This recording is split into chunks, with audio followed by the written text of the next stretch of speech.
നമസ്കാരം. 2025 വിട പറഞ്ഞപ്പോൾ മലയാളികൾക്ക് ഏറ്റവും വലിയ നഷ്ടമായി തോന്നിയത് ശ്രീനിവാസന്റെ വേർപാട് തന്നെയായിരുന്നു. രോഗശയ്യയായിരുന്നുവെങ്കിലും ഒന്നിനെയും കൂസാത്ത പ്രകൃതക്കാരനായതുകൊണ്ട് തങ്ങൾക്ക് ഏറെ പ്രിയപ്പെട്ട കലാകാരൻ അവയെല്ലാം അതിജീവിച്ച് തിരികെ വരുമെന്ന പ്രതീക്ഷ സിനിമാ പ്രേമികൾക്കുണ്ടായിരുന്നു. നല്ല നടൻ, നല്ല തിരക്കഥാകൃത്ത്, നല്ല സംവിധായകൻ, അതിനപ്പുറം നല്ലൊരു വ്യക്തിത്വം കൂടിയായിരുന്നു മലയാളികളുടെ ശ്രീനി. സിനിമാ മേഖലയിൽ ഒരുപക്ഷേ ആരെക്കാളും ആഴത്തിൽ ശ്രീനിവാസൻ എന്ന കലാകാരനെയും മനുഷ്യനെയും അടുത്തറിയാവുന്ന ഒരാൾ അത് സത്യൻ അന്തിക്കാടാകും. അത്രയേറെ ആത്മബന്ധം ഇരുവരും തമ്മിലുണ്ട്. ശ്രീനി ഇല്ലായിരുന്നുവെങ്കിൽ ഞാൻ എങ്ങനെ ആകുമായിരുന്നില്ലെന്നാണ് ആ സൗഹൃദത്തെക്കുറിച്ച് സംസാരിച്ചു തുടങ്ങുമ്പോൾ സത്യൻ അന്തിക്കാട് ആദ്യം പറയുന്ന വാക്കുകൾ. 1986 TP ബാലഗോപാലൻ MA എന്ന സിനിമയിലൂടെയാണ് ശ്രീനിവാസൻ തിരക്കഥാകൃത്ത് എന്ന നിലയിൽ സത്യൻ അന്തിക്കാടുമായി ഒന്നിക്കുന്നത്.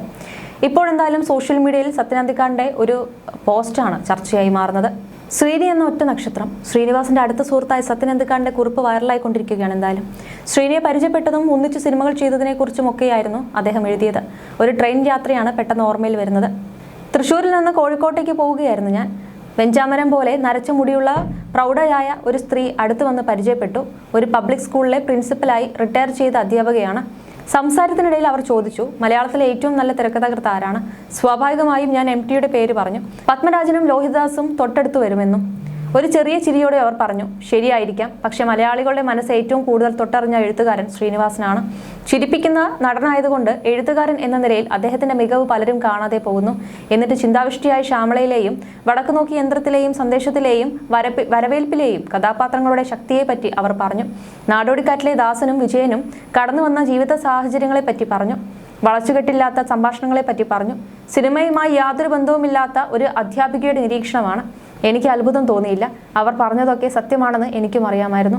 അതുകൊണ്ടാണല്ലോ ശ്രീനിവാസനെ എന്നും ചേർത്ത് നിർത്താൻ ഞാൻ ശ്രമിച്ചിട്ടുള്ളത്. ശ്രീനിവാസൻ ഒരേ സമയം എൻ്റെ സുഹൃത്തും ഗുരുനാഥനുമായിരുന്നു.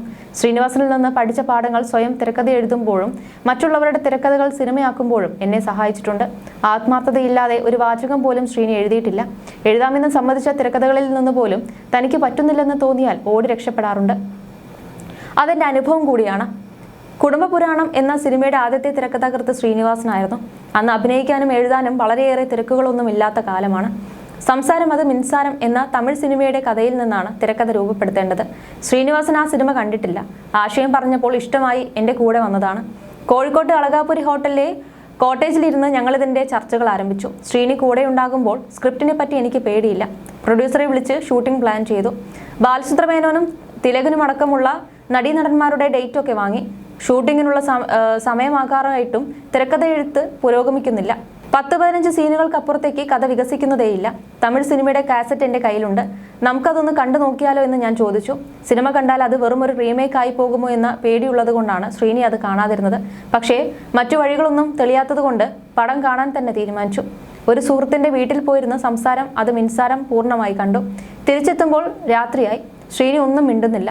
അറിയാവുന്ന കഥയായതുകൊണ്ട് ഞാൻ അതിനെപ്പറ്റി വേവലാതിപ്പെട്ടുമില്ല. പിറ്റേന്ന് രാവിലെ ഞാൻ ഉണരുമ്പോൾ കാണുന്നത് ശ്രീനിവാസൻ കുളിച്ച് വേഷം മാറി പെട്ടി പാക്ക് ചെയ്യുന്നതാണ്. എന്തുപറ്റി എന്ന ചോദ്യത്തിന് മറുപടി പറയാതെ റിസപ്ഷനിൽ വിളിച്ച് തലശ്ശേരിക്ക് പോകാൻ ഒരു കാർ വേണമെന്ന് പറയുന്നു. വീട്ടിൽ ആർക്കെങ്കിലും എന്തെങ്കിലും പറ്റിക്കാണുമെന്ന് ഞാൻ സംശയിച്ചു. തിരക്കിട്ട് കാറിൽ കയറുന്നതിന് മുൻപ് ശ്രീനി പറഞ്ഞു, ഈ കഥയിൽ നിന്ന് ഞാൻ രക്ഷപ്പെടുകയാണ്. ജീവൻ വേണമെങ്കിൽ നിങ്ങളും രക്ഷപ്പെട്ടോ. ഇതിൽ നിന്നൊരു സിനിമയുണ്ടാക്കാൻ പറ്റില്ല. മറുപടിക്ക് കാത്തു നിൽക്കാതെ ശ്രീനി പോയി. ഞാൻ നടുക്കടലിലായി. ആ തമിഴ് സിനിമയുടെ കഥയിൽ നല്ലൊരു ആശയമുണ്ടെന്ന് എനിക്ക് അപ്പോഴും തോന്നുന്നുണ്ടായിരുന്നു. പ്രൊഡ്യൂസറെ വിളിച്ച് ഷൂട്ടിംഗ് ഡേറ്റൊക്കെ മാറ്റി ഞാൻ ലോഹിദാസിനെ സമീപിച്ചു. നടന്ന സംഭവങ്ങളൊക്കെ പറഞ്ഞു. കഥ കേട്ടപ്പോൾ ലോഹി പറഞ്ഞു, എനിക്കും ആ സിനിമ കാണണ്ട. സത്യൻ പറഞ്ഞ കഥയിൽ നിന്ന് നമുക്കൊരു തിരക്കഥ ഉണ്ടാക്കാം. അതിനുള്ള മരുന്ന് ആ കഥയിലുണ്ട്. ലോഹിദാസ് അത് മനോഹരമായി എഴുതി. ശ്രീനിവാസനും അതിൽ നല്ലൊരു വേഷമുണ്ടായിരുന്നു. അഭിനയിക്കാൻ വന്നപ്പോൾ തിരക്കഥ ഞാൻ ശ്രീനിയുടെ കയ്യിൽ കൊടുത്തു. ലോഹി എഴുതിയപ്പോൾ ഇത് നന്നായി. എനിക്കത് പറ്റുന്നുണ്ടായിരുന്നില്ല. തർക്കിക്കാൻ നിന്നാൽ നിങ്ങൾ എന്നെ അവിടെ പിടിച്ചു നിർത്തും. അതുകൊണ്ടാണ് ഞാനന്ന് ആ കൊലച്ചതി ചെയ്തത് എന്ന് പറഞ്ഞ് ശ്രീനി ചിരിച്ചു.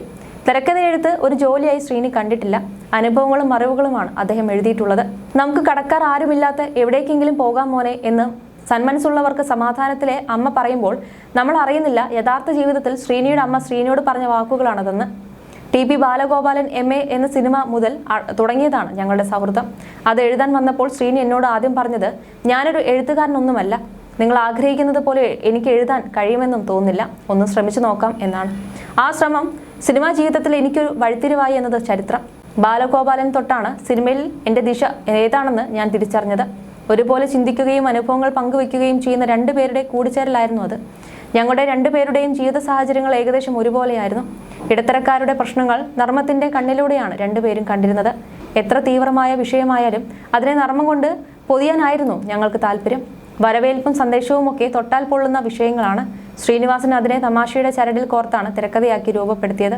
ചില രംഗങ്ങൾ മനസ്സിൽ തെളിഞ്ഞാൽ കടലാസിലേക്ക് പകർത്തും മുൻപ് പരസ്പരം പറഞ്ഞും വിശദീകരിച്ചും ഞങ്ങൾ തന്നെ ആർത്തു ചിരിക്കും. അങ്ങനെ ആസ്വദിച്ചുണ്ടാക്കുന്ന രംഗങ്ങൾ 10 ഇരട്ടി ചിരിയോടെ പ്രേക്ഷകർ ഏറ്റെടുക്കും. ഗാന്ധിനഗർ 2nd സ്ട്രീറ്റിൽ കൂർക്ക കള്ളനെ പിടിച്ചുവെന്ന് കാണിക്കുന്ന ശ്രീനിവാസൻ തന്നെ കള്ളനായി വേഷം വിട്ടുവരുന്ന രംഗമുണ്ട്. എഴുതുന്നതിന് മുൻപ് തന്നെ ആ സീൻ മനസ്സിൽ കണ്ട് മദ്രാസിലെ ഹോട്ടലിൽ ഞങ്ങൾ ചിരിച്ചു മറിഞ്ഞു.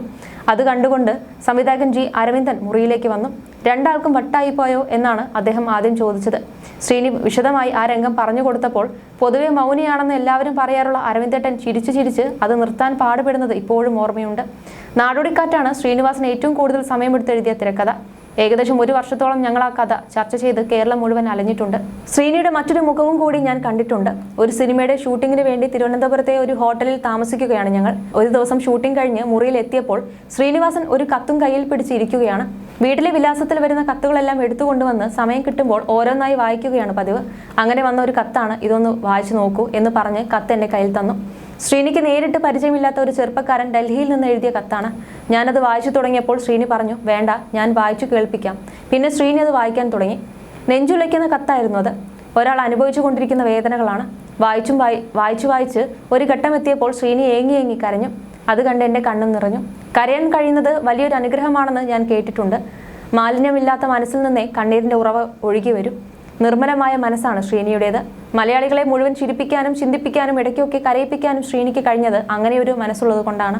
ശ്രീനിവാസൻ ഇനിയില്ല, അതൊരു സത്യമാണ്. പക്ഷേ ആ സത്യം പൂർണ്ണമായി ഉൾക്കൊള്ളാൻ എനിക്കിപ്പോഴും കഴിയുന്നില്ല എന്നുമായിരുന്നു അദ്ദേഹത്തിൻ്റെ കുറിപ്പ്.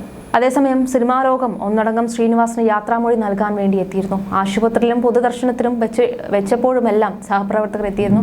വീട്ടുമുറ്റത്തായിരുന്നു ശ്രീനിവാസൻ അന്ത്യവിശ്രമം ഒരുക്കിയത്. ജനപ്രവാഹമായിരുന്നു വീട്ടിലേക്ക് എത്തിയത്.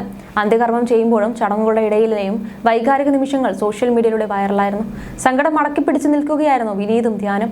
ഇടയ്ക്ക് വെച്ച് ഇരുവരും കെട്ടിപ്പിടിച്ച് കരയുന്നുണ്ടായിരുന്നു. അച്ഛൻ്റെ എല്ലാമെല്ലാമായ കൂട്ടുകാരൻ സത്യൻ അന്തിക്കാടിനെ കണ്ടപ്പോഴും ഇരുവരും വിങ്ങിപ്പൊട്ടിയിരുന്നു.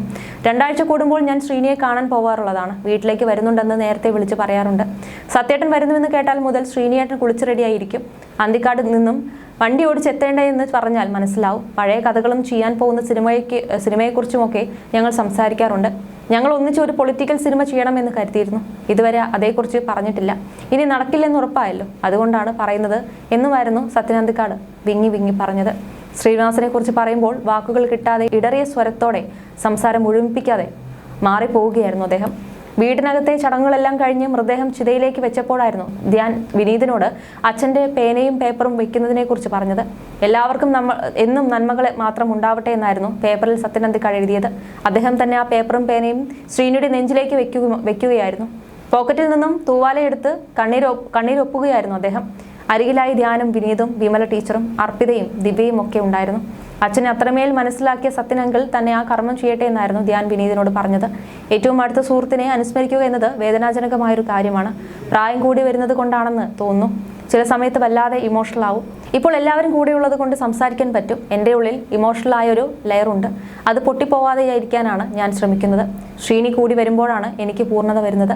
എൻ്റെ ഒരു ഭാഗം പോയതുപോലെയാണ് എനിക്കിപ്പോൾ തോന്നുന്നത്. അസുഖകാലങ്ങളിലൊക്കെ കുറച്ച് ദൂരെയായാലും ശ്രീനിയെ ഞാൻ പോയി കാണാറുണ്ടായിരുന്നു.